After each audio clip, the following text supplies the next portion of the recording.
Hello, everyone. Welcome to the second installment in my Gotkovsky Concerto Boot Camp, or practice journal, video practice journal. I thank everyone for the positive response that I received on the first day, and I have decided that I will post this to YouTube, to my YouTube channel, and I will also share that link on Facebook and probably put a clip of this or something on Instagram to maybe help build the YouTube channel. I would like to have more YouTube subscribers, so if you're interested, please click the subscribe button. That said, I'm really looking forward to this. So the first thing I'm going to do is kind of go back and do a recap of yesterday. When I finished the video submission, I did continue to practice after that and work on the opening section, increasing the tempo on that probably up till about 110 or so for the quarter note, and then I continued to work through some segments of the first movement. Also, I would like to preface this by saying I'm not starting this piece from scratch. I have been working on the piece last semester and was working on it up until mid-term, maybe around October, late October, and at which point I ended up putting the piece down. But now it is real that I am going to be performing the piece on March 1st, so preparation is of the utmost importance right now, thus this journal. And I'm happy to see that others are going to benefit from this, and I'm going to make this as real and unscripted as I can, sharing with you in the process of working on this piece. So my reflections on yesterday were that I need to continue to work on the opening section, not only in increasing the tempo, but working on smoothness, control, and consistency. And without going into great detail about this here in this video, I will say that I have struggled with dystonia, focal dystonia, for some years and managed to overcome that mostly, but that said, there is still some residual issues, and in particular, I deal with that issue on my left hand. And there's a lot of technical left hand work in this piece, and even in the first opening section. The measure before A is one that really stands out to me as being one that's kind of tricky to execute, that for a lot of people that don't have that issue might not be so bad. So I have to pay special attention to those sections and really get them under my fingers. Also, I am going to go back and do this whole section now using the metronome beating in eighth notes instead of quarter notes, so that I can be very, very accurate with the rhythm. I think that I might have been slightly late entering the 4/4 measure after the 5/8 measure in a couple of places, and that occurs 1, 2, 3 times in this opening section. So with the eighth note, that will help to keep that really consistent. So I have the metronome set on 170, which is basically quarter note equal 85.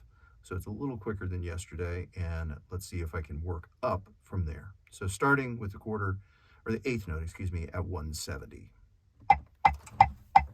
Opening 14 measures.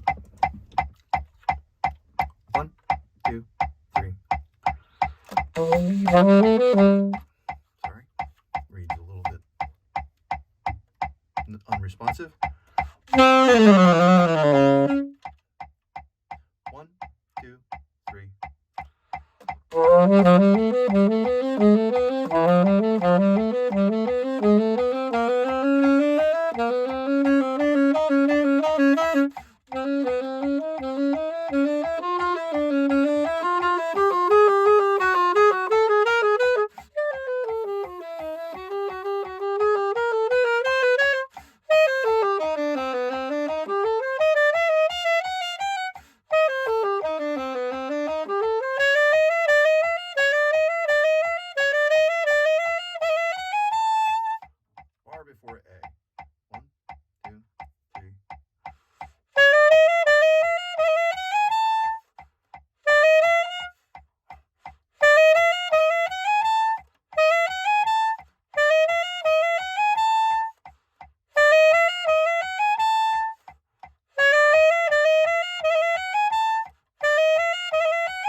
3 before A. 3.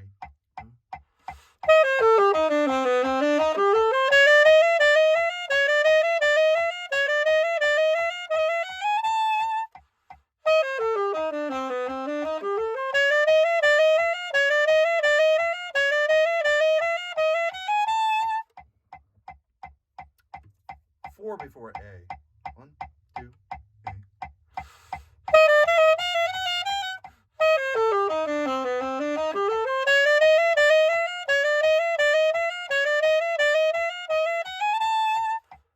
5 before A.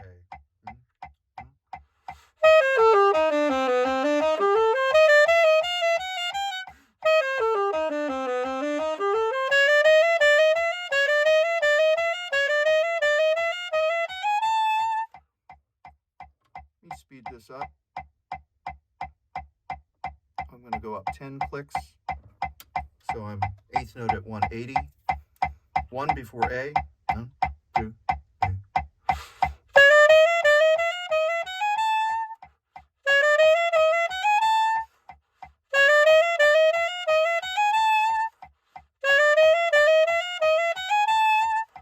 2 before A. 3, 2.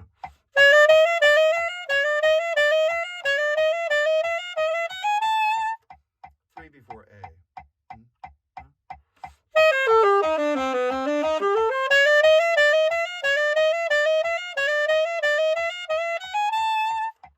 4 before A. Again.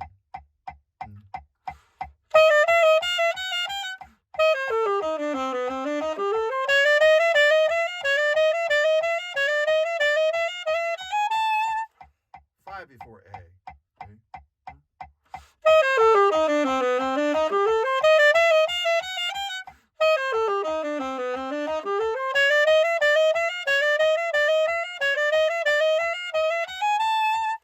6 before A.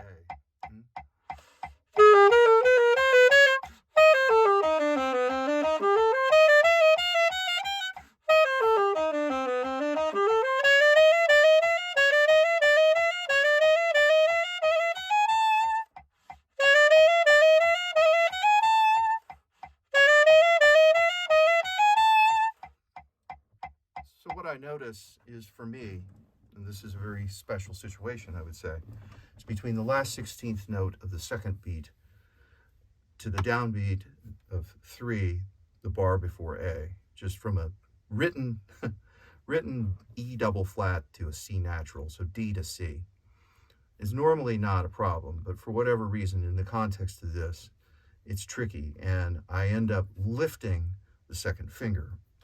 And my dystonia issues involved my left hand, as I said before, and in particular control of the third and fourth finger.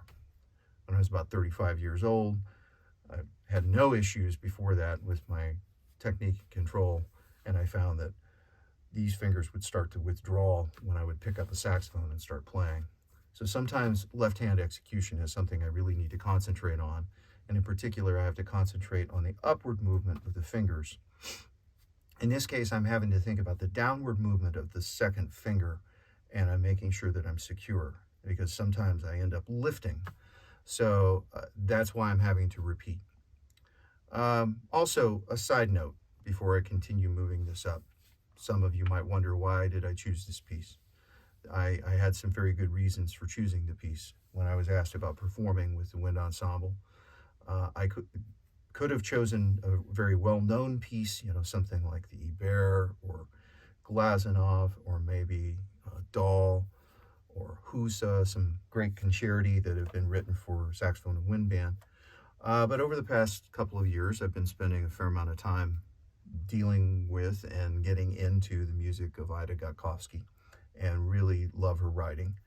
And when I heard this piece, and I found a recording of it, in particular with wind ensemble, I was just really struck by the orchestration, and it's just a wonderful piece. And the third movement is quite a challenge as well, as the first is. And I also chose it because it features the saxophone section in the wind ensemble.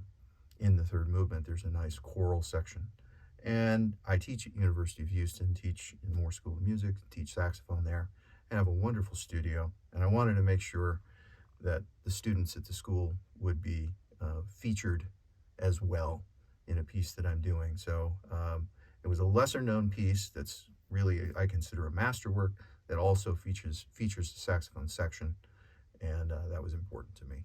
So, all right, let me go back to the piece, starting at the beginning. I'm at eighth note equal to 180, so this is basically 90 for the quarter. 1, 2, 3.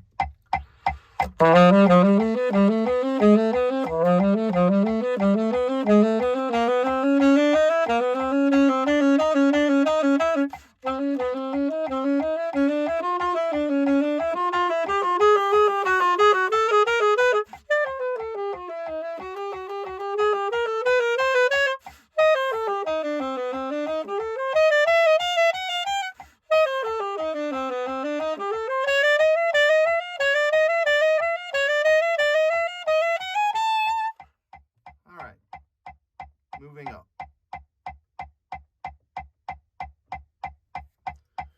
Eighth note equal 195, or excuse me, 190.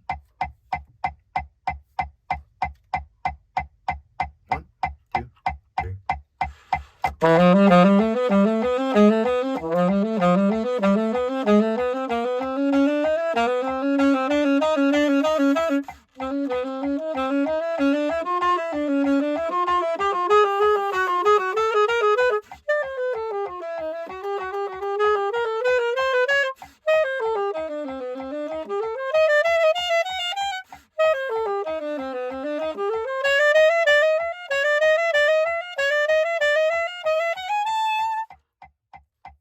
Do it again at that tempo.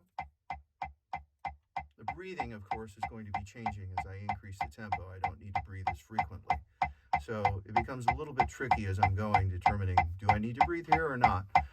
And in this case, since I'm just doing a small segment, I am choosing to breathe more frequently to make sure that I have more than enough air to complete the phrase.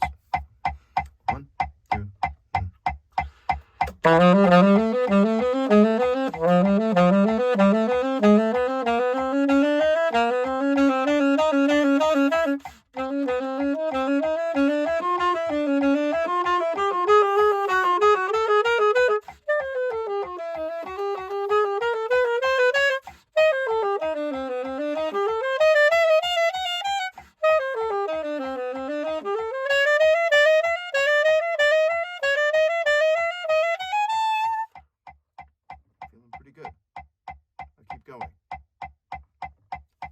200 for the eighth note, so this is 100 for the quarter.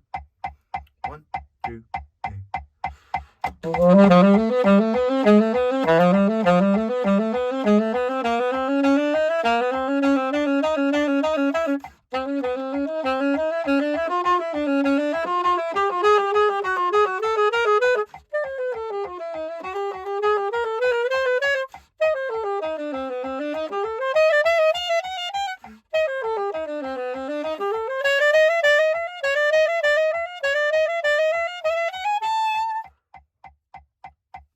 Once again, felt a little uncomfortable with breathing.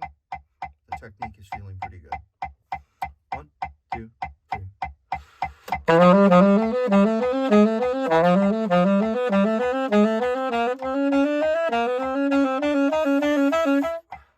Again.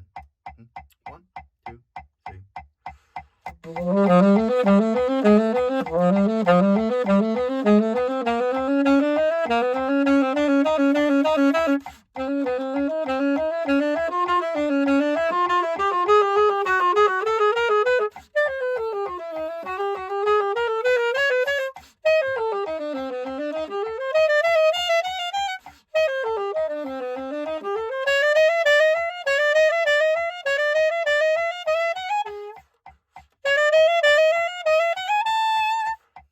Make sure tongue position is high enough for the response on the high F sharp. 3 before A. 1, 2, 3.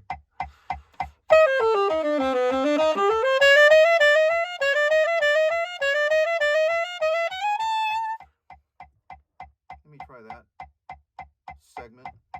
Increase the tempo to eighth note equal to 10, so 105.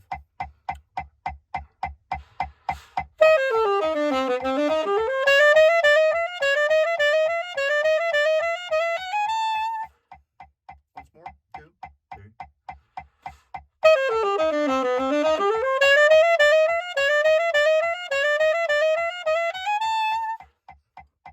I feel like I need to lighten up with my technique as I'm playing with less movement. So kind of at a tricky transition point here with the tempo increasing. So I'm going to play the whole segment now, again, at 210 for the eighth note. 1, 2, 3.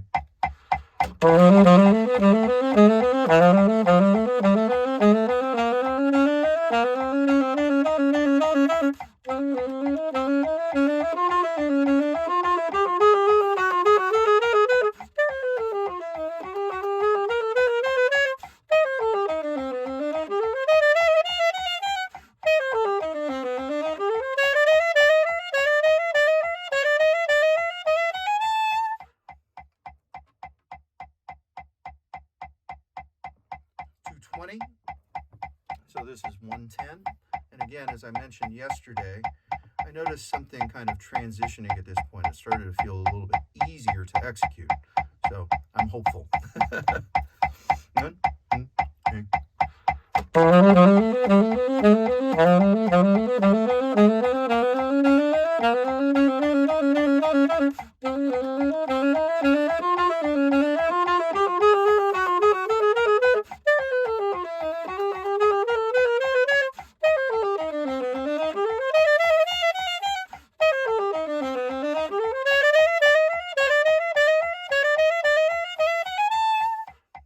Feels pretty good. Actually feels better than it did at 210.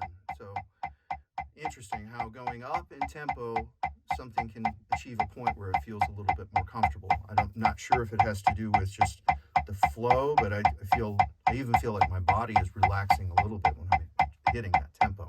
Let me do the same thing. Eighth note equal to 20, 110 for the quarter. 1, 2, 3.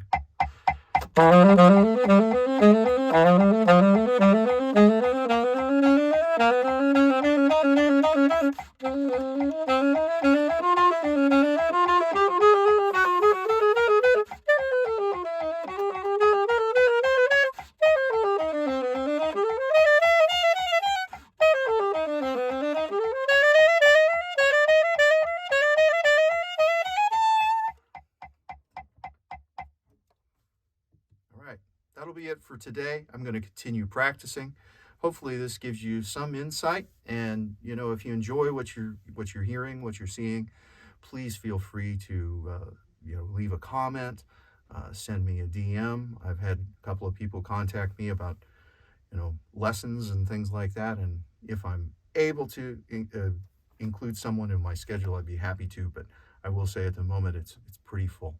But so in the meantime, I hope these things can help you, and do reach out and be in touch. It's nice to know that something that I am doing here, for my own benefit, might help someone else too. So I really appreciate that, and appreciate the feedback. Thank you.